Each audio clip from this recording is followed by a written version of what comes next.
இந்திரா கேக்குறாங்க, கௌதம் எல்லாமே சரியாயிருச்சுல கௌதம், எல்லாமே சரியாயிருச்சு இந்திரா, இனிமேல் எந்த பிரச்சனையும் இல்ல, சும்மா போட்டு ஏதாவது போட்டு குழப்பிட்டு இருக்காது, ஒண்ணு பொறி பண்ணிக்காது சரியா அப்படின்னு சொல்லிட்டு இருக்காரு கௌதம். அதுக்கடுத்து ஜேபிய காமிக்கிறாங்க, ஒரு இடத்துல வெயிட் பண்ணிட்டு இருக்காங்க. அப்போ அங்க அஜய் வராரு. அதாவது ஜேபி அங்க இருக்காருன்னு சொல்லி அஜய்க்கு தெரியாது. ஜேபி அஜய் வந்தோடனே கால் பண்றாங்க, வந்துட்டியாடா? நான் வந்துட்டேன். நீங்க எங்க இருக்கீங்க? டே நான் எங்க இருக்கேன் இதெல்லாம் கேட்க கூடாது, நான் சொன்னதை மட்டும் செய்ய. அங்க சகப்பு கார் ஒண்ணு இருக்கு பாருங்க, போ அங்க டிக்கியை ஓபன் பண்ண. எப்படி இருக்கீங்க அப்படின்னு சொன்னோடனே இங்க இருந்து ரிமோட் கண்ட்ரோல் பண்ணி ஓபன் பண்ணி விடுறாரு. திறந்துருச்சுங்கய்யா அப்படின்னு சொல்றாங்க. அதுல ஒரு பாக்ஸ் இருக்கும் பாரு, அதை எடு அப்படிங்கிறாங்க. பாக்ஸ் எடுத்து பாக்குறாங்க, ஏர்பட் இருக்கியா அப்படிங்கிறாங்க. அதை காதல மாட்டிக்கோ, போன்ல கனெக்ட் பண்ணிக்கோ, இனி வந்து அதை எப்பயுமே கழட்டி தூக்கி வீசி எரியக்கூடாது, நான் இருந்ததுதான் பேசுவேன், போன்ல கனெக்ட் பண்ணிக்கோ அப்படிங்கிறாங்க. ஒரு நிமிஷம் சொல்லிட்டு போன்ல கனெக்ட் பண்ணிக்கிறாரு. அடுத்தது இன்னொரு பைய அங்க பக்கத்துல இருக்கும் பாரு, எடுத்துக்கோங்கிறாங்க. அதுல செக்யூரிட்டி ட்ரெஸ் இருக்கீங்க அப்படிங்கிறாங்க. நீ அதை போட்டுட்டு தான் உள்ள போகணும் அப்படின்னு சொன்னோன்னே, என்னையா செக்யூரிட்டி ட்ரெஸ்ஸா எடுத்து போட்டு போறது அப்படிங்கிறாங்க. ஆமாயா, இங்க மினிஸ்டர் எல்லாம் வர்றாங்க, பாதுகாப்பு அதிகமா இருக்கும் அப்படின்னு சொன்னோன்னே, ஐயா என்ன சொல்றீங்க, மினிஸ்டர் வர்றாங்கன்னா போலீஸ் எல்லாம் வருவாங்களே ஐயா, இங்க பாரு அதுக்குதான் உன்னை செக்யூரிட்டி ட்ரெஸ் போட சொல்றேன், நீ சொல்ற முதல்ல கேளுடா. சரிங்கய்யா சொல்லுங்கய்யா, அப்புறம் மறக்காம அந்த தொப்பியை போட்டுக்கோ சரியா? சரிங்கய்யா. சரி பக்கத்துலயே ஒரு பாக்ஸ் இருக்கும் பாரு, அதை எடு அப்படின்னு சொல்றாங்க. அந்த பாக்ஸ் எடுக்கிறாங்க, உள்ள பார்த்தா கன் இருக்கு. ஐயா கன் இருக்குயா, இதுதான் நீ போட்டு தள்ளணும் அப்படின்னு சொல்றாங்க. சரிங்கய்யா சரிங்கய்யா அப்படின்னு சந்தோஷமா சொல்லிட்டு இருக்காங்க. நான் சொல்றப்போ போட்டு தள்ளிடு ஓகேவா அப்படின்னு சொல்றாங்க. சரிங்கய்யான்னு சொல்லிட்டு போறாரு. அப்பயே ஜேபி சொல்றாரு, பின்னாடி பக்கம் ஒரு ஸ்டோர் ரூம் இருக்கும், அங்க போய் ட்ரெஸ் சேஞ்ச் பண்ணிக்கோ அப்படின்னு சொல்றாரு. சரின்னு சொல்லிட்டு அஜயும் அந்த ஸ்டோர் ரூம்ல போய் ட்ரெஸ் மாத்திட்டு வெளியே வர்றாரு. மறக்காம கேப்ப வர போட்டுக்கிறாரு. அதுக்கப்புறம் ராகினி வர்றாங்க.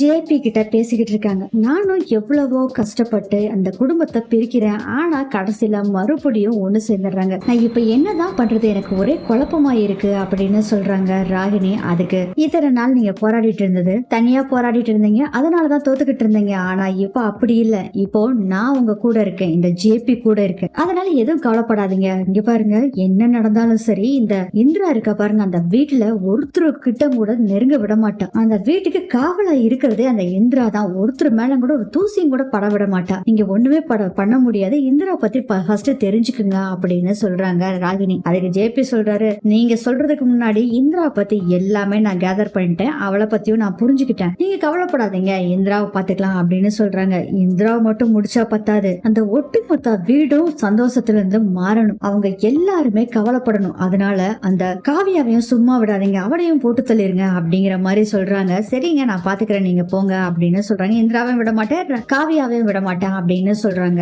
ஜேபி. அதுக்கப்புறம் ராகினி அங்க இருந்து போயிடுறாங்க. அடுத்தது புது வீட்டை காமிக்கிறாங்க. செக்யூரிட்டி எல்லாம் நின்னுட்டு இருக்காங்க, அவங்க கூட ஜாயின் பண்ணி நிக்கிறாரு அஜய். அப்போ வந்து இன்னொரு செக்யூரிட்டி சில இன்ஸ்ட்ரக்ஷன்லாம் உங்ககிட்ட சொல்றேன்னு சொல்லி அஜய் கிட்ட சொல்லிட்டு இருக்கும் போதே கரெக்டா அங்க வர்றாரு கௌதம். செந்தில எனக்கு போன் பண்ண இன்னும் வரலையே அப்படின்னு சொல்லிட்டு அவருக்கு போன் பண்ணிட்டு இருக்காரு. போன் போகல. அப்புறம் அந்த செக்யூரிட்டி எல்லாம் இருக்கிற இடத்துக்கு வர்றாரு. ஆஹா இவன் என்னடா இங்க வர்றான் அப்படின்னு சொல்லி பாத்துட்டு இருக்காரு அஜய். அந்த சமயத்துல வர்றாரு. கரெக்டா அஜய் கிட்ட வந்து நின்னுட்டு அந்த பேட்ஜை பார்த்துட்டு, பேட்ஜ் பேரு தெரியறதுக்காக தான், இப்படி தெரியாம போடக்கூடாது அப்படின்னு சொல்லிட்டு பேட்ஜை சரி பண்ணிட்டு, ஆமா என்னது இது கேப் போட்டிருக்க, தலைவர் குமிஞ்சுக்கிட்டே இருக்க அப்படின்னு சொல்லிட்டு அந்த கேப்பை தூக்க போகும்போது போன் கால் வருது. எடுத்து பாக்குறாங்க. அப்பா அப்படின்ட்டு. அப்பா சொல்லுங்கப்பா. ஆமாப்பா நான் வெளியதான் இருக்கேன், அதோ வந்துட்டப்பா அப்படின்னு சொல்லிட்டு அங்க இருந்து போயிடுறாரு. அப்பாடா தப்பிச்ச அப்படின்னு இருக்காரு அஜய். அடுத்தது எல்லாத்தையும் வரவேற்றுட்டு இருக்காங்க 3 மருமக இந்திரா தவிர 3 பேருமே இன்னும் வரவேற்றுட்டு இருக்காங்க. அப்போ வெற்றி கிட்ட கதை சொல்லிட்டு இருக்கிறானா, இந்த ஊர்ல இவ்வளவு பெரிய வீடு நான் எதிர்பார்க்கவே இல்லைண்ணா. ஆமாண்டா நானும் எப்படிடா இங்க இருக்கிறதுன்னு நினைச்சிட்டு இருந்தேன்டா, கடைசியில செம்மையா இருக்கு வீடு அப்படின்னு சொல்லிட்டு இருக்கும் போதே, அண்ணா காவியா அப்படிங்கிறாரு. கதிர் போய் பேசுடா போடா அப்படின்னு சொல்றாங்க.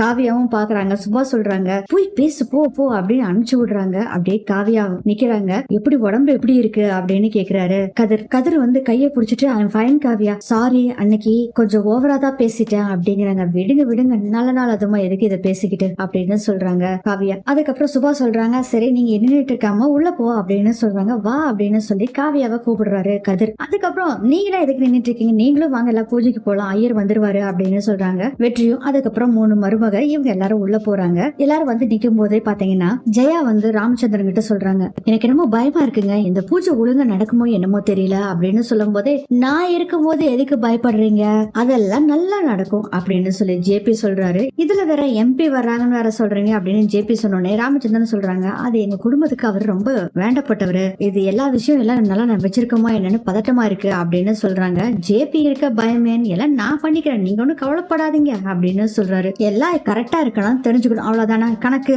என்ன வேலையெல்லாம் எப்படி இருக்குது ஐயா, அதை பண்ணியாச்சு இதை பண்ணியாச்சு இதெல்லாம் தட்டை எடுத்து வச்சாச்சு அப்படின்னு எல்லா வேலையும் சொல்றாங்க. என்னங்கய்யா உங்க ஆளுக எள்ளுன்னா என்னையா நிக்கிறாங்க அப்படின்னு சொல்ற ராமச்சந்திரன். ஆமா ஜேபின்னா அப்படிதான் அப்படின்னு சொல்லிட்டு இருக்காங்க. இது எல்லாத்தையுமே ராகினி கவனிச்சிட்டு இருக்காங்க. ஜேபி பார்த்து எல்லாம் ரெடி பண்ணிட்டீங்களா அப்படிங்கிற மாதிரி கஞ்சாடை பண்றாங்க. ராகினி எல்லாம் ரெடியா இருக்கு அப்படிங்கிற மாதிரி ஜேபி கஞ்சாடை பண்ணிட்டு அங்க இருந்து போறாரு. எங்க எல்லாரும் வந்தாச்சா பூஜை ஆரம்பிக்கலாமா அப்படின்னு கேக்குறாங்க ஜெயா. ஆமா எல்லாரும் வந்தாங்க, நம்ம ஹீரோ ஹீரோயினை காணோமே, யாருங்க அது? அதான் நம்ம கௌதமும் இந்திராவும் தான் அப்படின்னு சொல்லிட்டு இருக்கும் போது கௌதம் இந்திரா வர்றாங்க. ஜெயா எடுத்து கொடுத்தாங்க பாத்தீங்களா புடவை, அதை கட்டிட்டு தான் இந்திரா வர்றாங்க. இந்திரா கௌதம் ரெண்டு பேரும் அப்படியே ஒருத்தர் பாத்துட்டு இருக்காங்க. அதுக்கப்புறம் வாடா கௌதம் அப்படின்னு கூப்பிடுறாங்க. கௌதம் இந்திரா வந்தோடனே சூப்பரா இருக்குது, ஆக்சுவலா நான் சும்மா தான் ஹீரோ ஹீரோயின் சொன்னேன், ஆனா நீங்க நிஜமானே ஹீரோ ஹீரோயின் மாதிரி செம்மையா இருக்கீங்க அப்படின்னு ராமச்சந்திரன் பேசிட்டு இருக்கிறத பார்த்துட்டு கடுப்பாயிட்டு ஜெயா சொல்றாங்க, ஏங்க ஐயர் கூப்பிடாரு பாருங்க அப்படின்னு சொல்றாங்க. ஐயர்கிட்ட என்னங்கய்யா அப்படின்னு கேக்குறாரு ராமச்சந்திரன். பூஜை நல்லா நடக்கணும்னு கும்பிட்டுக்குங்க அப்படின்னு சொல்லிட்டு இருக்காங்க அப்படின்னு சொல்றாங்க. சரிங்க சாமின்னு சொல்லிட்டு அதுக்கப்புறம் ராமச்சந்திரன் வந்து அதுக்கப்புறம் பூஜை நடந்துகிட்டு இருக்கு. பூஜை நடந்துட்டு இருக்கு, சாமி கும்பிட்டு இருக்காங்க. அப்போ வந்து கௌதம் சொல்றாரு, அப்பா என்ன அழகா இருக்கா அப்படின்னு சொல்றாங்க. இந்திரா சொல்றாங்க, சாமி முதல்ல கும்பிடு அப்படின்னு சொல்றாங்க. இது எல்லாத்தையுமே கவனிச்சிட்டு இருக்காங்க. ராகினி செம்ம கடுப்பாயிட்டு இருக்காங்க. அப்போ வந்து கௌதம் அப்படின்னு கூப்பிடுறாங்க. இந்திரா சொல்லுங்க மேடம் ஜி, எல்லாம் பாத்துட்டு இருக்காங்க, நீ இப்படி பேசிட்டு இருக்க, அதான் கூப்பிட்டல என்னன்னு சொல்லுங்க மேடம் ஜி அப்படிங்கிறாங்க.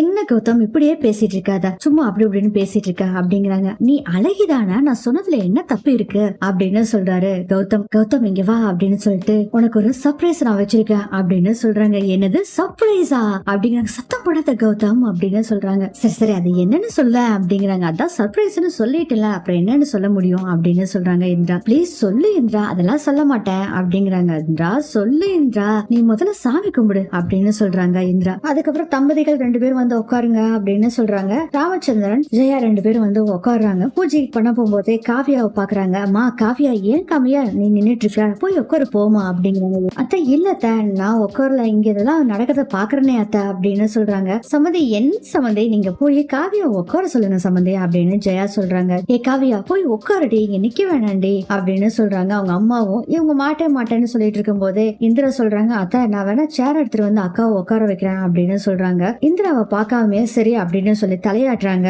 ஜெயா. ஜெயா ரொம்ப டென்ஷனா இருக்காங்க. அதை பார்த்துட்டு ஏ ஜெயா ரொம்ப டென்ஷன் ஆகாத, ஒண்ணு ஆகாத, காவியாவை பாத்துக்கிறதுக்கு தான் இத்தனை பேர் இருக்காங்கல்ல அப்படின்னு ராமச்சந்திரன் சொல்லிட்டு இருக்காரு. இந்திரா அந்த சேரை எடுக்கிறதுக்காக வெளியே போறாங்க. அப்ப பாத்தீங்கன்னா இவ்வளவு நேரம் கவனிச்சுக்கிட்டு இருந்த ஜேபி அப்படி திரும்பிட்டு கணக்கு கிட்ட பேசுற மாதிரி நடிச்சிட்டு இருக்காரு. சேர் எடுக்க போனாங்கல்ல இந்திரா, கூடவே கௌதமும் போறாரு. சேர் எடுத்துட்டு இருக்காங்க. இந்திரா ஏ இந்திரா நீ என்ன சேர் எடுத்திருக்க, விடு நான் எடுக்கிறேன். இல்ல கௌதம் நான் எடுத்துக்கங்க கௌதம் அப்படிங்கிறாங்க. ஆமா இந்திரா இவ்வளவு நேரம் நல்லா தானே பேசிட்டு இருந்த, இப்ப என்ன முகம் டல்லா இருக்கு, என்னாச்சு? இல்ல கௌதம் ஒரு மாதிரி மனசுக்குள்ள படப்படன்னு பயமா இருக்கு கௌதம். இந்திரா அதெல்லாம் எதுவும் ஆகாது இந்திரா, அதவே நினைச்சிட்டு இருந்தா அப்படிதான் நடக்கும், நீ ஃப்ரீயா விடு இந்திரா அப்படின்னு சொல்றாங்க கௌதம். அதுக்கப்புறம் இந்திரா அந்த சேரை எடுத்துட்டு போறேன்னு சொல்லிட்டு சேரை எடுத்துட்டு போறாங்க. அக்கா இங்க வாக்கா, இங்க வந்து உட்காருவா அப்படின்னு சொல்லி ஹால கொஞ்சம் தள்ளி அந்த பூஜை நடக்கிறதுக்கு தள்ளி உட்காருங்க சேர் எடுத்துட்டு வந்திருக்காங்க, இங்க வாக்கா அப்படிங்கிறாங்க. அத்தை அப்படிங்கிறாங்க. போமா அப்படின்னு சொல்லி ஜெயா சொல்றாங்க. அதுக்குள்ள பூஜையில இருந்த ஐயர் சொல்றாரு, என்ன தேங்காய் தட்டத்தை காணாமே அப்படின்னு சொன்னோன்னே எடுத்துட்டு வான்னு அவங்க சொந்தக்காரங்க கிட்ட சொல்றாங்க ஜெயா. அந்த அம்மாவும் எடுக்க போகுது. அதுக்குள்ள